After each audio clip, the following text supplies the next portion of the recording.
भारतीय जनता मजदूर सेल यानी बीजेएमसी ने हरियाणा में अपने संगठन का विस्तार करते हुए महिला सेल की कमान गुरुग्राम की वरिष्ठ एडवोकेट निर्मला शर्मा को सौंपी है। बुधवार को आयोजित एक विशेष कार्यक्रम में उनके नाम की आधिकारिक घोषणा की गई। बीजेएमसी की राष्ट्रीय अध्यक्ष अर्नब चटर्जी और राष्ट्रीय युवा अध्यक्ष दीपक शर्मा ने इस नियुक्ति का ऐलान करते हुए कहा कि निर्मला शर्मा के नेतृत्व से प्रदेश में महिला श्रमिकों के अधिकारों की लड़ाई को नई मजबूती मिलेगी। संगठन अब पूरे हरियाणा में महिला श्रमिकों के सशक्तिकरण और उनकी सुरक्षा की दिशा में सक्रिय रूप से काम करेगा। कार्यक्रम के दौरान राष्ट्रीय अध्यक्ष अर्नब चटर्जी ने कड़े शब्दों में उन उद्योगपतियों को चेतावनी दी जो बेसिक वेज के नाम पर मजदूरों का शोषण करते हैं। उन्होंने कहा कि बीजेएमसी सरकार और श्रमिकों के बीच एक मजबूत सेतु का काम कर रही है। श्रमिकों को उनके कानूनी अधिकारों से वंचित नहीं रहने दिया जाएगा। प्रदेश भर में श्रमिकों की समस्याओं को चिन्हित कर उनका त्वरित निदान किया जाएगा। हरियाणा प्रदेश अध्यक्ष अमित शर्मा ने नवनियुक्त अध्यक्ष का स्वागत करते हुए कहा कि संगठन किसी भी श्रमिक की समस्या के समाधान के लिए तत्पर है। उन्होंने कहा कि हाल ही में प्रदेश की 4 कंपनियों के प्रबंधन के खिलाफ मनमानी की शिकायतें मिली हैं, जिनकी जांच जारी है।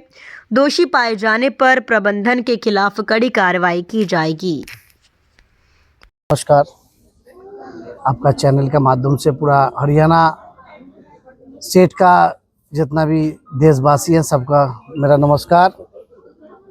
भारतीय जनता पार्टी का श्रमिक संगठन भारतीय जनता मजदूर सेल श्यामा प्रसाद मुखर्जी दीनदयाल उपाध्याय जी का नीति आदर्श मान के जो चलने वाला संगठन भारतीय जनता मजदूर सेल, ये श्रमिक संगठन में हमारा बीजेएमसी भारतीय जनता मजदूर सेल का मदर बॉडी है, यूथ बॉडी है और महिला बॉडी है। ऑल इंडिया का जो हमारा महिला अध्यक्ष है मनोहरा बेगम, गवर्नमेंट ऑफ इंडिया का हज कमेटी का चेयरमैन है। ऑल इंडिया यूथ प्रेसिडेंट जो पूरा दुनिया भर मेरा साथ एक साथ पूरा इंडिया में हर स्टेट में कार्यकर्ता के साथ काम करते हैं। आपका स्टेट का बेटा गुड़गांव का ज़मीन से जुड़ा हुआ दीपक शर्मा जी और हमारा हरियाणा का नया जो महिला अध्यक्ष बनने जा रहे हैं निर्मला जी, एडवोकेट निर्मला जी हमारा सिस्टर। नमस्कार सभी मीडिया कर्मियों को और हरियाणा प्रदेश की जनता को नव वर्ष की हार्दिक शुभकामनाएं। आज भारतीय जनता मजदूर सेल जो भाजपा का एक श्रमिक संगठन है, इसकी महिला विंग की आज गठन शताब्दी हम आप यहाँ पे कर रहे हैं। जिनको दायित्व दिया है निर्मला जी प्रदेश महिला अध्यक्ष बनी है। पूरे हरियाणा प्रदेश के अंदर भारतीय जनता मजदूर सेल की मेन बॉडी की टीम भी गठित है, जिसके प्रदेश अध्यक्ष हैं श्री अमित शर्मा जी। और इसी तरीके से महिला का जितनी भी टीम का नेतृत्व होगा वो निर्मला जी की तरफ से हर गरीब श्रमिक महिलाएं जिस भी प्रकार की उनको सुविधाएं, उनका सम्मान, जो उनके अधिकार है उनको दिलाने के लिए निर्मला जी प्रदेश स्तर पर एक टीम गठित करेंगी। जिला स्तर तक होकर जिला स्तर से मंडल तक पूरी टीम को गठित करके हरियाणा प्रदेश की जितनी भी श्रमिक संगठित और असंगठित जिस भी क्षेत्र का कोई भी कार्य रहेगा उनको कराने के लिए निर्मला जी तत्पर है। देखिए, हरियाणा में हम पहले अपनी स्टेट की बॉडी तो जनरल बॉडी तो पहले ही डिक्लेयर कर चुके हैं। इसके अलावा हमने 3 जिलों के अध्यक्ष भी तैयार करके रखे हैं और उनकी पूरी कमेटी भी तैयार है। अब हमारे साथ में बहन निर्मला जी को मैं सबसे पहले मुबारकबाद देना चाहूँगा कि बहन जी आप हरियाणा में महिला विंग की अध्यक्ष बनी, आपको बहुत बहुत मुबारकबाद।